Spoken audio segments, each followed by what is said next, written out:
in May, but right now we get spoiled and lucky us. have our reading with Julie. So I really want to welcome everybody to our Thursday book launch. It's hard enough getting a book of poems out there, getting it published, and then getting it to people who want to read it, and even more challenging in the pandemic. And today in particular is a very difficult day with treasonous activity yesterday on the Capitol. So I'm not surprised that it's our hardcore group, but I want to welcome Julie, Danho, O'Connell, and really to celebrate those who keep arriving. And I wanted to get the cover because I really love this cover. I'm trying to see if I can get the share screen. It's probably going to take me a minute, but I did have a quick question. Yeah. About how would you prefer people buy the book? And are you selling books personally where we can get it signed? Because I know that's something that Karen and Chrissy and I are big fans of. Yeah. Yes, I love it. I actually, so I just realized that my name on screen is my husband. So I'm going to put my real name up here. So I have a website, and it's juliedanho.com, and it's, well, it's spelled like it is now properly on the screen, but so you can go there and you can order it. During the pandemic, I have learned how to mail many things from home. So, awesome. So my little postage scale. So so that'd be a great way. And you can also contact me right through the website. Fantastic. Well, I've just put the website up there. I've also put her full bio up there, and I love the things that you said. She loves art, history, serial commas, and taking more books out of the library than she could possibly read. That's got to be one of my favorite sentences in anybody's bio. Love it. And I love your bookshelf in the back that's like so full. It's beautiful. I know. I feel like it's leaning a little bit. I was just saying, it's an optical illusion. I went to Ohio State. Yeah. So I went to Ohio State for graduate school, and when I graduated, I had 200 books behind my sofa because you were allowed to renew them indefinitely if you were a graduate student, and which I took advantage of. But then I had to return them all to graduate. And part of the reason that I didn't return them on time, or it was because I live so far from, it was hard to park anywhere close enough that you could drag a lot of books back. I mean, I should have done it in the same manner in which I took them from the library, but my husband just drove me as close as he could, and I just ferried them in so I could graduate. But I love research, and I obviously love reading, but I love doing research, and so I would take out 10 books on a topic at a time, and then they just accumulated. So I'm not allowed to use anyone's library card that I know. I've been banned. So that's going to be my favorite image, is you almost needing a wheelbarrow at the end so that you can graduate to return all your books. That's awesome. That is beautiful. Now, that makes me totally happy. And my youngest daughter, will love that story. She's so obsessed with libraries and librarians and books that was what she spent one of her summers doing, is volunteering at the library, just so she could take out extra books. So she'll relate to your story. That's awesome. And it does look like your bookshelf is leaning left. Yes, that's our. I think that is my husband is also a poet, and so we have that's just one of our poetry bookshelves. We have we have 2 more in the dining room. So that's awesome. That's fantastic. Well, I'm going to turn it over to you. I'm going to make you the spotlight. I know that Laura is joining us, so I didn't want to move too quickly to your reading, but I'll go ahead and pay attention and let her in when she comes. And so when you're the spotlight, we won't be as visible. And I think we can keep our mics on. And if people want to write in the chat, but this way we can clap and you can hear us, because it's us. Let's have fun with this. Yeah. Thank you so much. That sounds great. Awesome. All right. So my book did just come out, but actually the first poem I wanted to read is actually a new poem. And so when when I lived in, I lived in DC for about 6 months. And I lived there, to give you a sense of the timing, during Clinton's impeachment trial. I was an intern during the impeachment trial, which was interesting, not actually on Capitol Hill, but I was living in DC.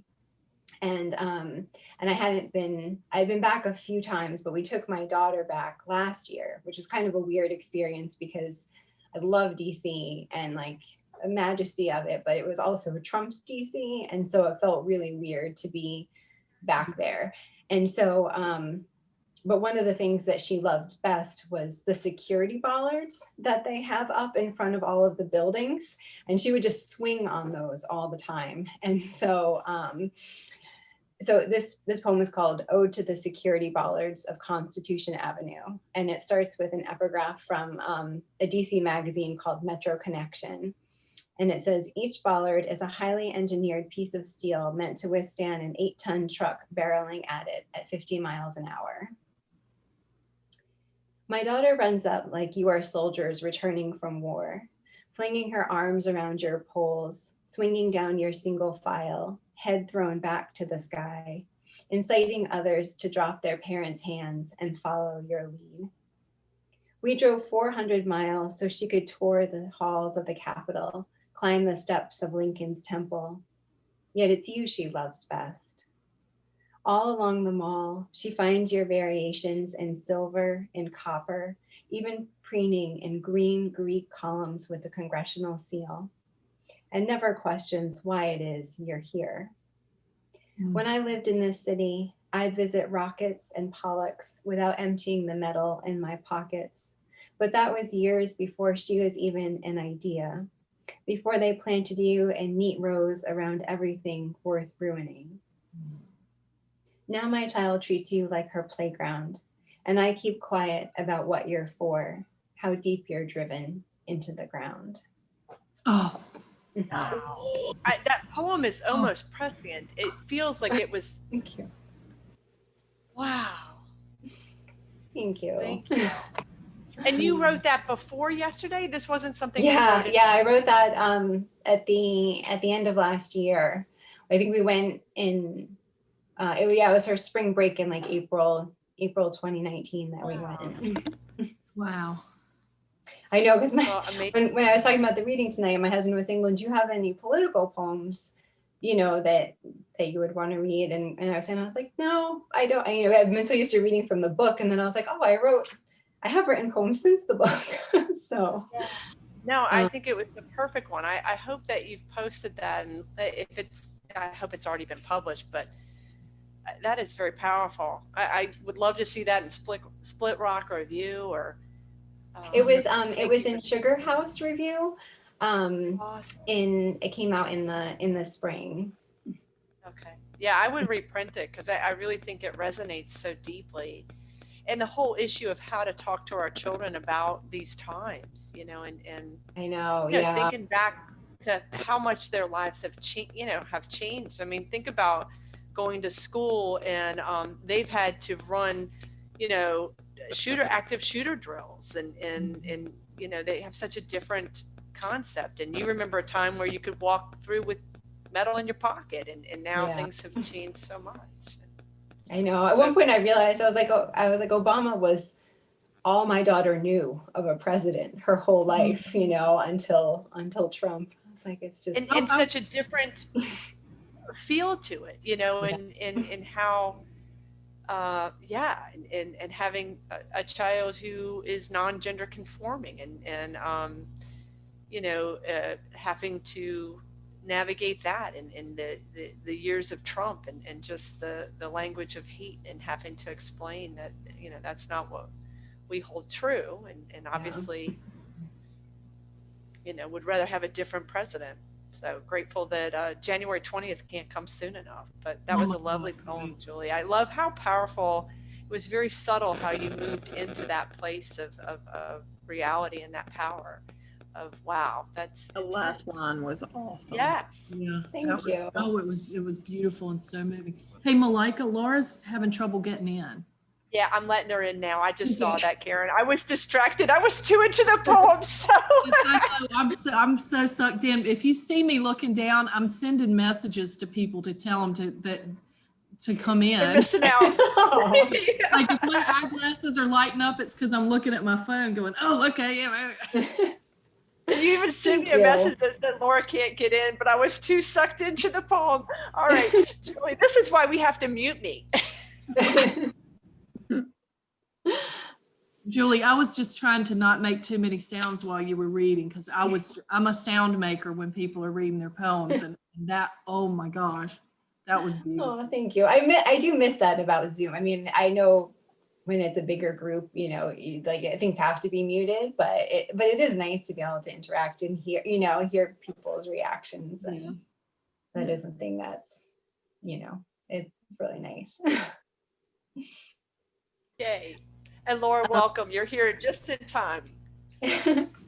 So this next poem so that's one of my newest poems, and this next poem is this is the book, by the way. So it's actually, so the poem I'm going to read next is called I Want to Go to Barcelona, and this it may be hard to see, but this is an artwork I saw in Barcelona when I was there, and it's light bulbs and they have feathers inside.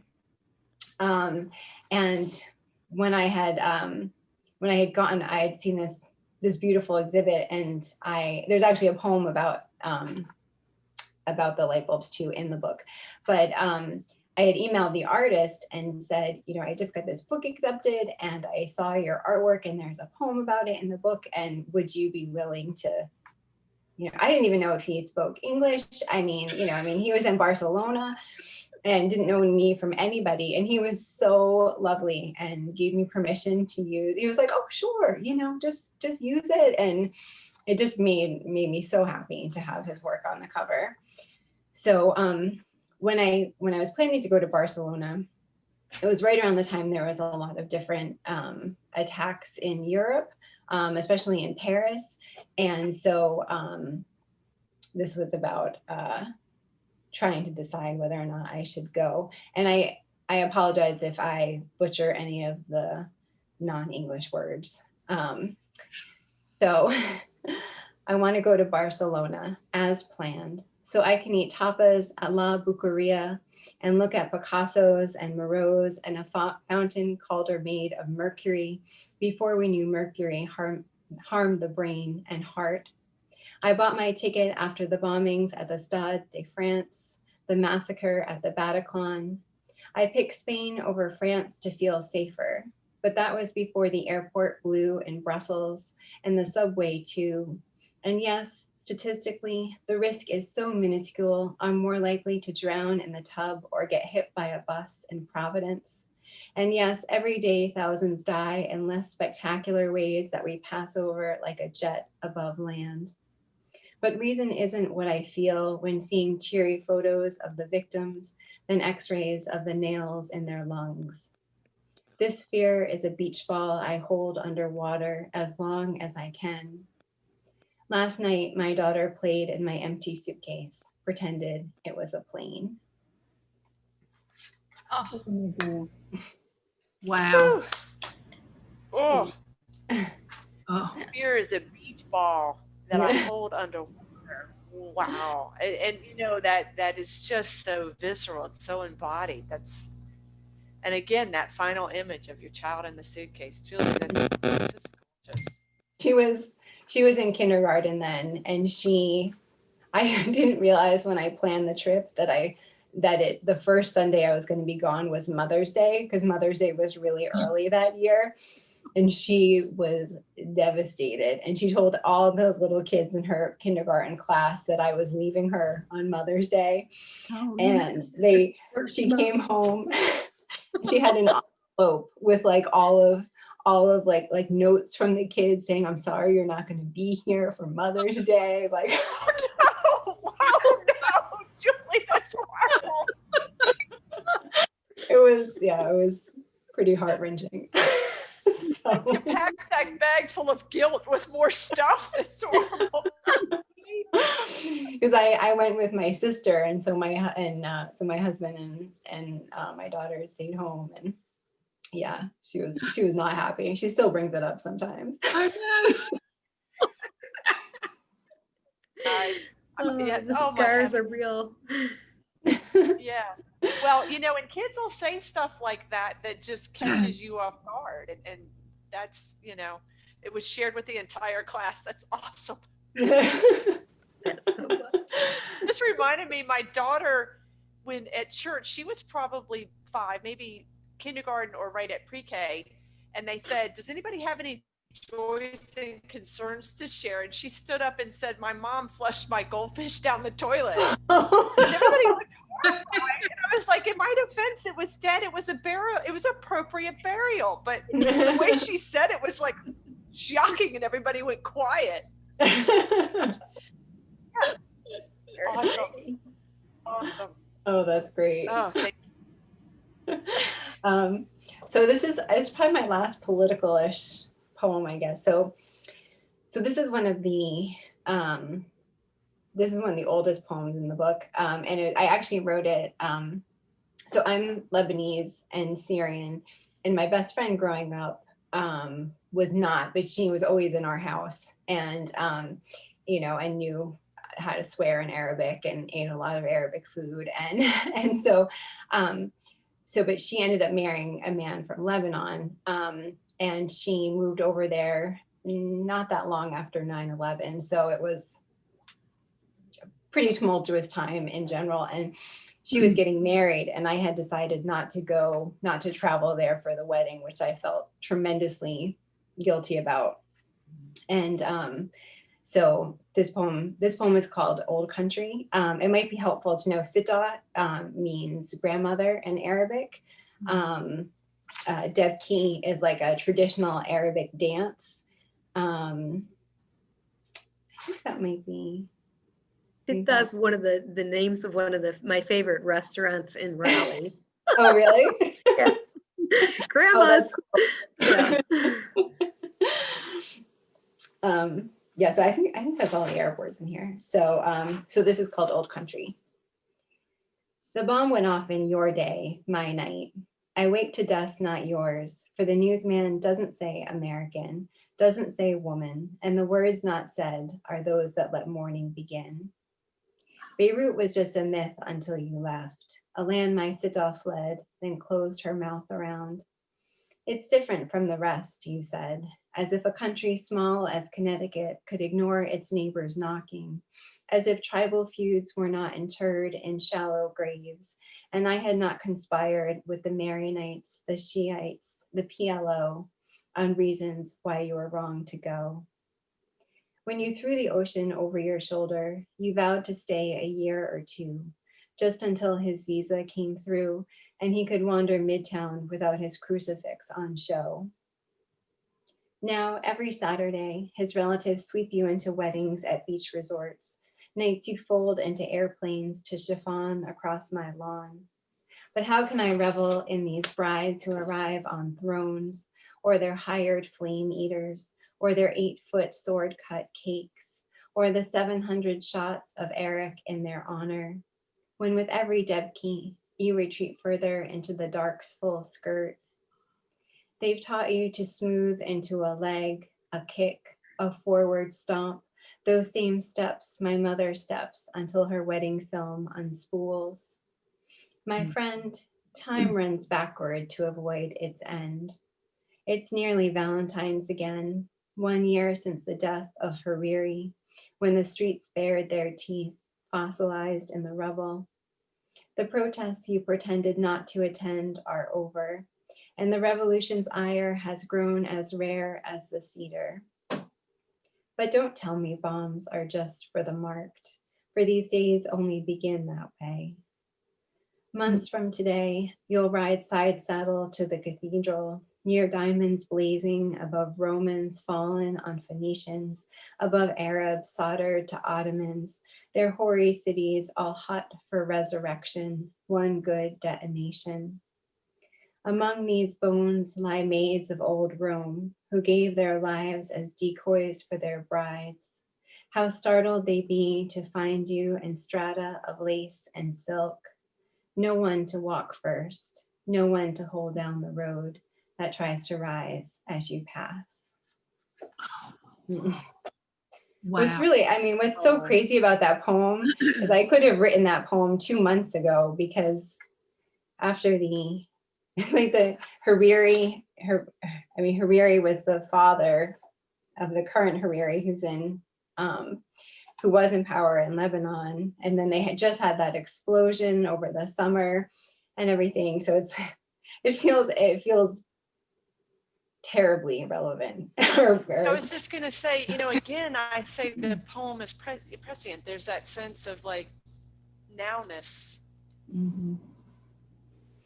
which is, sad and tragic. And I know, well, actually, my friend left Lebanon in August and spent 6 months or 5 months, I guess, in North Carolina, where her dad has moved to, because things were so tense that they wanted to get out of the country for a little bit. So they just went home, but they had been there for a while. Wow. That's North Carolina, definitely a better place to take a break from, but a hard thing to do during the pandemic. There was a line I wanted you to read again. It was "Time runs backwards." Oh yeah. Yes. I just wanted to hear it again. My friend, time runs backward to avoid its end. Oh gosh, yeah, no, just it's a beautiful and heart-wrenching line. Thank you. And actually, after I wrote this poem, so she ended up getting married in Providence, because at the time there was like a month or so before she got married, there was a conflict there. So she ended up being evacuated out, and they ended up getting married in Providence. And I got to be, after that, I got to be in her wedding. Which was like, oh my gosh, that's actually like, it's beautiful to hear that happy. I know, not good circumstances. No, but at least you were there with her and able to celebrate. The other line that really resonated was when you threw the ocean over your shoulder. Yeah, that was lovely. Just thank you, Julie. That was beautiful. Thank you. So this next poem is called "The Concussion," and it's about a couple of years ago, my husband just had like a random fall in the house and hit his head and ended up having a really bad concussion. It was during the winter time. And so this is called "The Concussion." All the doctor could prescribe was darkness and quiet. Blinds closed, screens off, no reading, no driving. I held his arm as he went down the stairs, walked behind while he climbed. The snow kept falling, feet on feet. Water seeped into the basement for weeks. To be near him, our daughter multiplied by booklight. Reading, I learned our brains are softer than the meat I buy at the market, can be damaged with just the touch of a thumb. He never forgot his name, but could barely sign the medical forms, the black letters blurring together, floating like the brain floats in cerebral spinal fluid, like the embryo floats in its thin amniotic sac. How do we rely on these bodies that are holding tanks for water and blood? Weeks in, I leaned out our bedroom window, chopped snow with a broom until our roof looked like a smashed sheet cake, its pieces beginning their slow, delicious slide down the gutter. Had this been any other winter, he would have waited with the shovel below. But still, he couldn't tolerate daylight, and even I had to shield my eyes from the sun's reflection, wild and thick with thorns. The doctor had said a month. It came and went, then another. He read for 10 minutes, then 20. He started to pull up the blinds in the morning. How did I feel the day he walked our daughter the 2 blocks to the bus? Like we'd been fractured and our seams filled in with gold. Oh, I love that image. It was funny. I had just been there. We're really lucky in Providence. We have the Rhode Island School of Art and Design Museum, which is this small. It's small. It's like very kind of manageable in a day. But they had just had this exhibit of all of these old plates and glasses that were repaired with gold, and so it's what made me think of it. It was such a beautiful exhibit. Yeah, perfect. Yeah, Great definitely image. perfect. Well, and also, just that fragility, and I think when you have something like that happen, you suddenly, that awareness is everywhere, and concussions are so very serious, and we don't think of them as such. But when Right. you watch someone you love trying to recover from it, trying to regain reading, or even being able to tolerate, like you said, the light, and just how much has to be relearned in ways that we don't think of. That we don't think of it as a true TBI, but that's what it is. It's a traumatic brain injury. I know that. It was so terrible, and so much more dramatic than I expected. Well, and I love the image of your daughter, doing multiplication by a book light just to be close. That's beautiful. I think it's a lovely way that you have these details that ring so true, and that are, very, like I said, embodied, that bring us right there. It's very tender. It's very beautiful. It's powerful too. Thanks. Thank you. Thank you for writing them. Yeah, right. So I want to read one more poem. This is, so I'm a huge dessert person. There's like nothing I love more than dessert, except like my family. And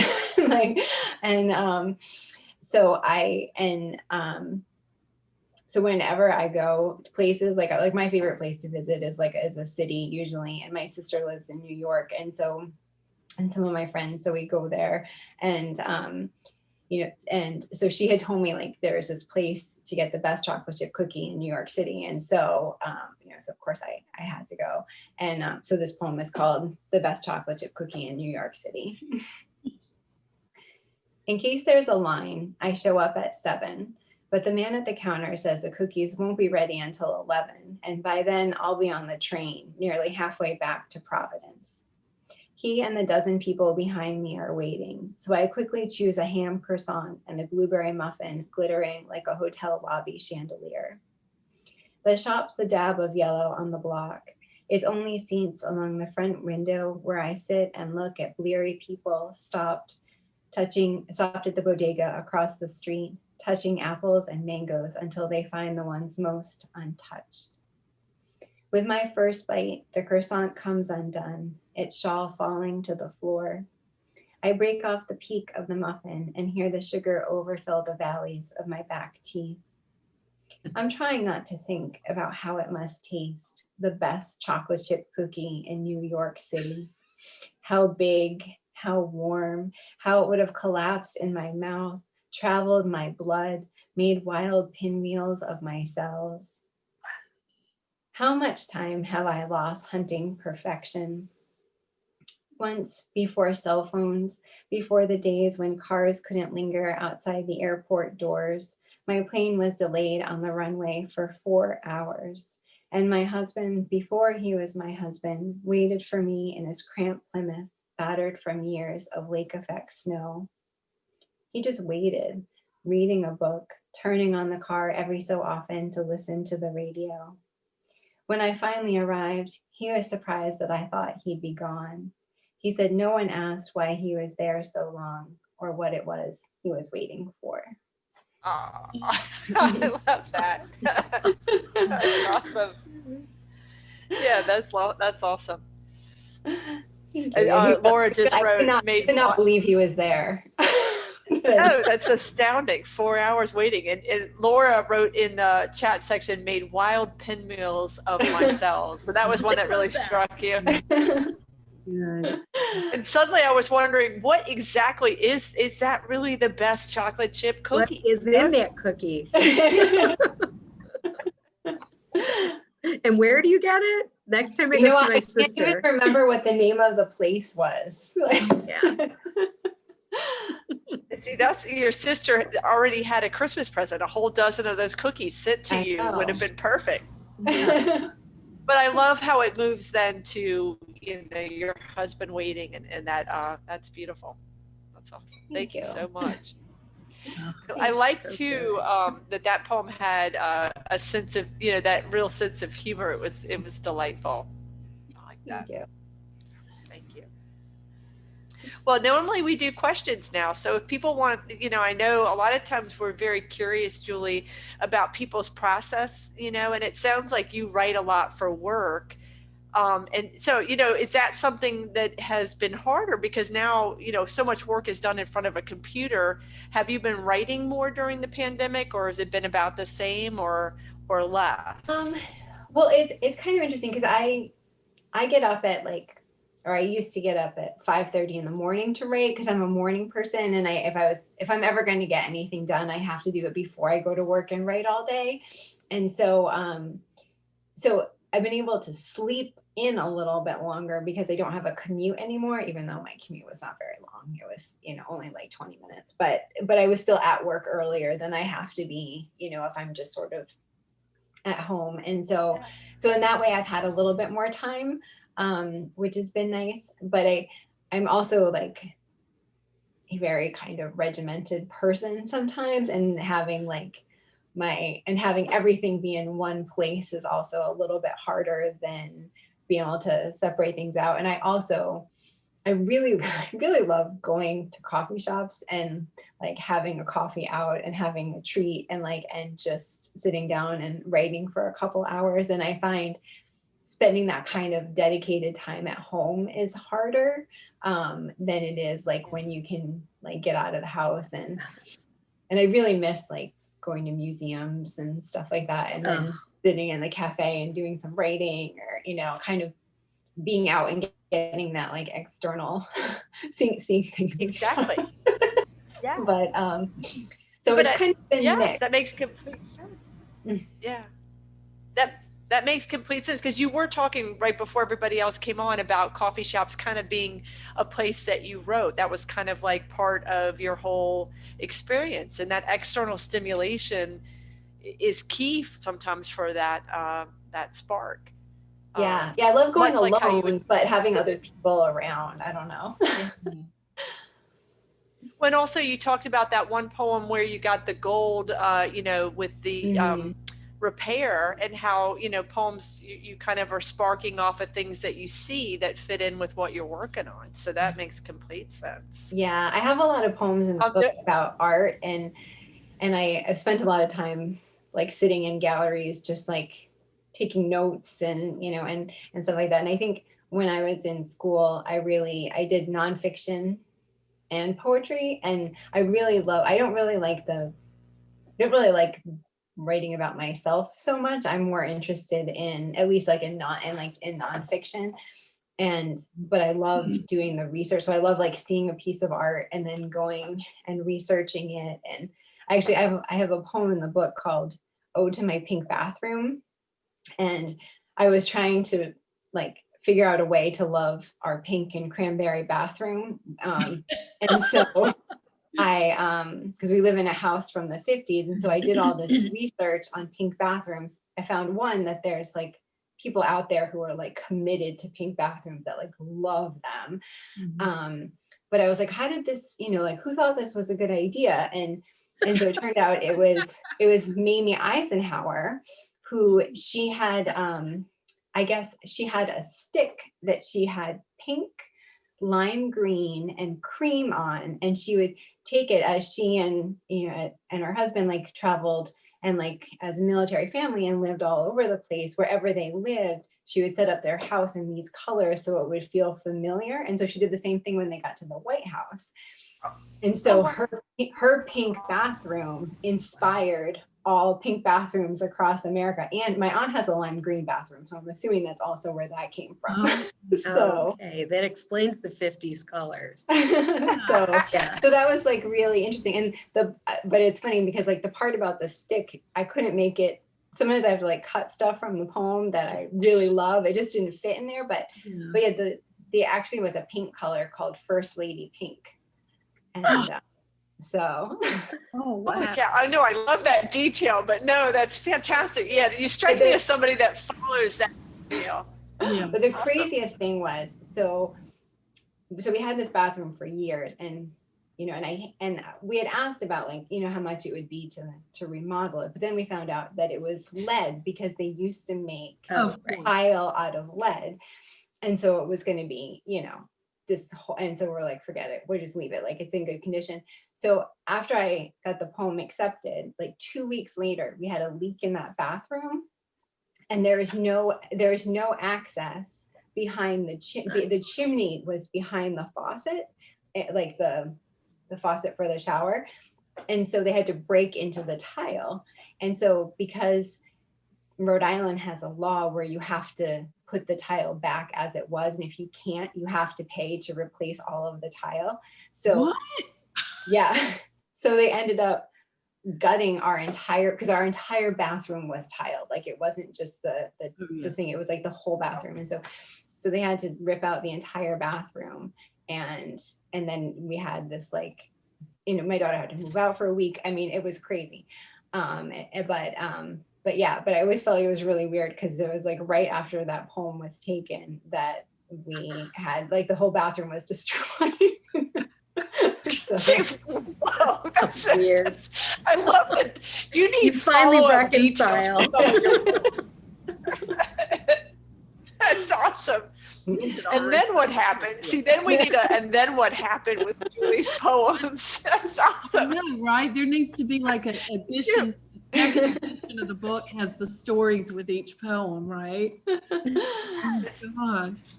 I know, I emailed the That's editor. I was, I won't believe what happened in my pink bathroom. Like, Right. No, that's just, it's surreal, but I love that detail. That's pretty crazy. A before and after, or the follow-up to Julie's poems, just, Yeah. you know, what happened after that. Like that a lot. Oh, but you know what? Now you have to read Ode to My Pink Bathroom. I was Oh, just okay. gonna say All right. that's yeah. Oh, good. Oh, We have to hear it. good. see.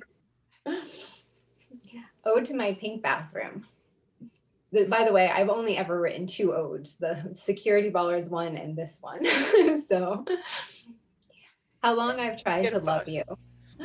The way you still blush and gleam like a teenager in a poodle skirt, unblemished as the day you are pressed against wire and mortar in the shower, on the walls, even the floor, its concrete flecked with pink. The Nolans who chose you are long gone, their daughters now grandmothers in their own houses, the blueprints they left behind moldering in the basement. How can I blame them? I didn't live through the war, the boom, this neighborhood rising up in neat rows as if each cape had been pining for sun. In those years, you were prosperity, pedigree, First Lady Pink, named in honor of Mamie Eisenhower, her White House bathroom pink from the walls to the tub to the cotton balls, so that all over America, millions like me wake up and stumble into a past that waits with toothbrush and soap. In you, I saw history running like a faucet, building to a flood unless stemmed. But when the contractor gave me a price, he said you were lead, and with my daughter, it might be better to let you be. So I'll own your purr and poison, though I may still dream of reinvention, blue trim and harbor gray, even as I hang the pink polka dot shower curtain, lay down the cranberry rug, act as if I chose you, as if you were everything I ever wanted. Oh, Great. So glad you just read that. No, I Oh, love that's that. so I fabulous. I love it. Thank you. Correct. because I do think it's, you know, it is love. There's an acceptance and an accessorizing, and the irony that it, you know, gets published and the bathroom's gone. Well, it was, I would just say one of the coolest things that happened to me last year was that so that it was published in New Ohio Review, and then like partway through like the fall, maybe I got an email from a high school teacher in Ohio who said that he put that poem on his final exam, and he had them like analyze a poem and write an essay about it, and they were working in teams, and he sent me one of the essays, like the best, like the woman who got the girl who got the best grade. He sent me her essay. He sent me pictures of them like talking about my poem, and I was like, this is I just so totally cool. nerded out over that. I was like, that is like the coolest thing.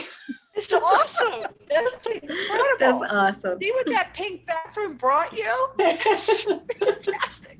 Good stuff. That's awesome. And that would be so fascinating to have insight into how, the students approached that poem and what their experience was. Well, I know as they read it was really interesting because they definitely like talked about things that, I mean, I can definitely see where they got it from in the poem, but it wasn't what I intended. Like when I have a tendency to write poems, and then I have this idea in my head of what else is happening in the poem that is not always actually on the page yet. And so, and my husband is also a poet, and he's an amazing editor.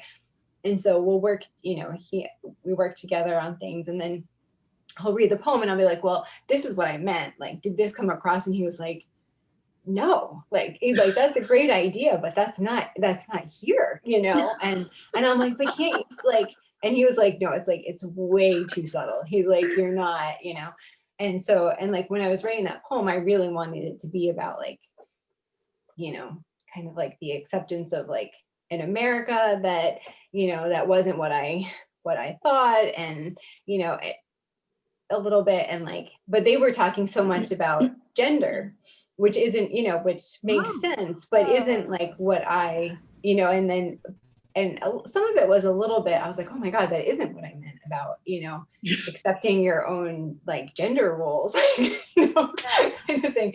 But, but I can see I didn't get that either though.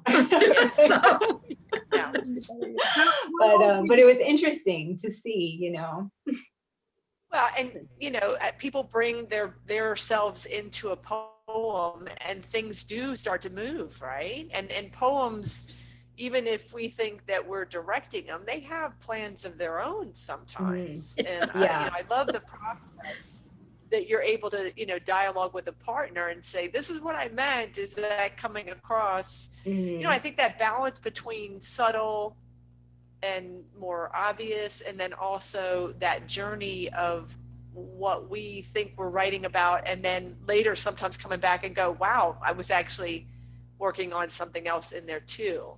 There's layers that get into poems, and how when you remove something like a line, like you said, the ruler, there still is almost the after image, I think, sometimes in a poem of something that was removed that still kind of vibrates there, Yeah. I do. Yeah, and like when I was writing that chocolate chip cookie poem, I had no idea where that was going in terms of, a lot of poems I feel like really start out about like, about this chocolate, about this like one thing, and then it veers off into, something that's more meaningful than what I started writing about. But well, that in search of the best or the perfection, it flowed really, it's really beautiful. And I like that surprise, because I think it's nice to allow ourselves to be surprised in the journey of writing a poem. And also that's something that kind of has a delight for the reader. oh yeah. For us as listeners, that was wonderful. So, thank you. I'm really glad we got to hear the big bathroom. I know, Oh. Yeah. Good ask on that, Malika. It's like, we can't talk about it and then not read it. That was beautiful. So I'll move out of the way so other people can ask questions, because I will talk Julie's ear off. You always have good questions. Julie, I would like to hear more about, like, how did you choose the poems for the book? Like, were you writing to a theme, or how did they come to be together in the book? So I'm an incredibly slow writer, so I didn't have a lot of choice. That was the biggest thing I was worried about with the book, actually, was like how it was going to hold together, because it was written over such a long period of time. And so like I know that there's some people who are just, they have tons of poems that they throw. And I definitely had poems that I threw out or were abandoned along the way.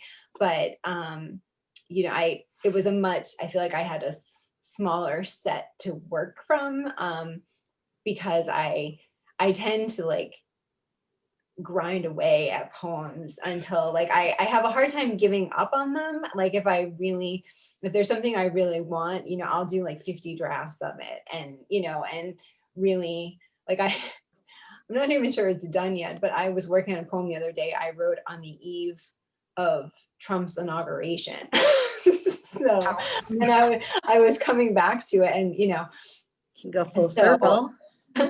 So I think I was really lucky, and I got a fellowship a couple years ago, and I think having someone give me a fellowship and then like it gave me the push I needed to say like, okay, like they, you know, they kind of gave this to me. I have to do something with it, and I have to like finish this book finally. And so I think that gave me like the kick I needed to really just like finish putting it together. And so the first iteration of the book was actually organized all around art, and it had almost all of the same poems, but they were like each section would start with an art piece, and then like the poems below would be kind of related in like mood to that piece. But then because they weren't all about art, I don't know, so I ended up switching up the structure of it, and there's still a lot of poems about art in it, and but I think I found a structure that works where they all of the poems, even though they've been written over such a long period of time, yeah, I think they work together in terms of just mood and tone, and just feel like they belong together. And I called it "Those Who Keep Arriving" as a line from one of the poems, but it also felt like there was a lot of subjects I kept returning to, and so it was kind of about like the people and the things that keep showing up in the book. Was kind of what I thought about like with the title for it. And so I think having that really helped. And it also really helped like I have a hard time, I think, seeing things too with my own work. And so my husband and I really collaborated on like organizing the book. So it was really helpful to have somebody else to, you know, to be able to like shuffle things around with, literally just pieces of paper on the floor. It is very hard to his figure first out. book is coming out this year, and so like everything's kind of like going in tandem. Well, you know what would be cool is for y'all to have a joint book launch here. Oh, that would be so cool. Open Do that because y'all could talk about how you work together. I think it'd be so fabulous to celebrate your book and his book and have y'all together. So let's keep in touch and Yeah, that would be so fun. Yeah, good. Awesome. Thank you. That would be fabulous. I would love to do that. Like I said, I'm glad we have a tape so that people can watch it, but I regret that there's not more people to celebrate. We've had a fabulous time though. I'm kind of grateful. I know, I love this. You know? This has been such a fun reading. Thank you all so much for coming. Yeah, good. Oh, God, thank you for sharing. Yeah, this is such a sweet group. It really is. It's such a sweet group together. So did anybody else have a question? I don't want to miss out. And Christy, you've been really quiet. I'm just quiet tonight, but it was awesome. I have to have this book. Oh yeah, yeah. Thank you. Oh, I think you're going to get emails from all of us as soon as we get off. I know, right? I would love that. I really love it. Okay, fabulous. Hey, Laura, did you have a question? No, I actually almost didn't come tonight because I have had an exhausting week and actually forgot.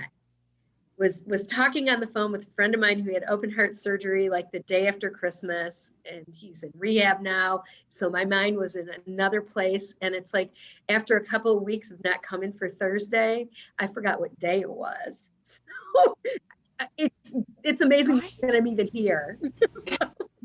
But no, I mean, we're glad you are. It's good to see you. I'm glad I did it because these are great. I'm getting this book. It was so yeah. much fun. Thank you. So much fun. Yeah, Thank you no, so I much. agree. It was lovely. I knew I was looking forward to this, Julie, because I had read some of your work, but it was lovely. And I just want to thank you for being here on a Thursday, and yes, a difficult day, but my mood is so much better. Y'all are such Definitely. lovely Oh, this was company. Mine fabulous. too. Yeah, I needed this. Yeah. Yeah. Thank you. It was so nice to meet all of you. Oh, nice meeting you. Nice So, to meet you. yes, so juliedanho.com. Mhm. Okay. I put it in Okay. the chat section, so feel free to grab it. And Julie, we'll be in touch, and I will send you a link for this video. It's taken me a long time to upload. Something's wrong with my internet for that. So it probably won't be tomorrow, but the day after. Oh, wow. And I'll send you the. Thank you. So give me Up on give me Saturday. a time for that, and then we'll be in touch about Okay, celebrating, great. sometime in the spring or summer. Hey, All Julie, right, guys, be I want to well. issue an invitation. Okay. Julie, Malika is the president of the North Carolina Poetry Society, and our meeting is next Saturday, right, Malika? Isn't it next Saturday? Yes, I think So- you are correct. Not this Saturday, but next Saturday, Next the Saturday. 15th. Yes. So anyway, it's always the a sixth- good it must program, be and the we're 16th. Zooming it, and there's usually an open mic, right, Malika, that anybody can read something from Yes, and actually, that would be. hold I up can your send you the book. information, Julie. Oh, Yeah, yeah, that promote would your be book. great. That Yeah. would be lovely. I would love to think Let you me would send you come the and link. read. Yeah, and the open mic is like you just read one poem, but I would shamelessly be like, "Hi, I'm Julie, and I'm going to read from this book that just came out. And here's my poem." I'll send you the link, Julie. Yeah, that would be So great. Karen would make a great manager. She would get the word out about you Tell. all the time. No, she's excellent with this Marketing queen. stuff. Obnoxiously self-promoting, but I mean that would be great. Yeah. Ironically, Karen, you're not self-promoting, you're promoting of others, and I love that about you. Well, I'm a closet shameless promoter of myself also. Yeah, I just don't have any books out, so what do you? Julie, I'll send you the link for that if you did want to, and you could just pop in about the time. It's usually about noon that we do the open mic. Okay. And it's going to be it's going to be a fantastic, the Kinston Poet Laureate, some spoken word, really, really cool stuff that we're going to be doing. But I'll Yeah, send you that invite. wonderful. Thank you, Karen. You're See, welcome. Always on top of stuff. Nice. Be well. Thank you so much, Julie. That Thank was you. just fabulous. Thank Such a you. better Thank you so mood. much. Thank you. Bye, guys. Be well, guys.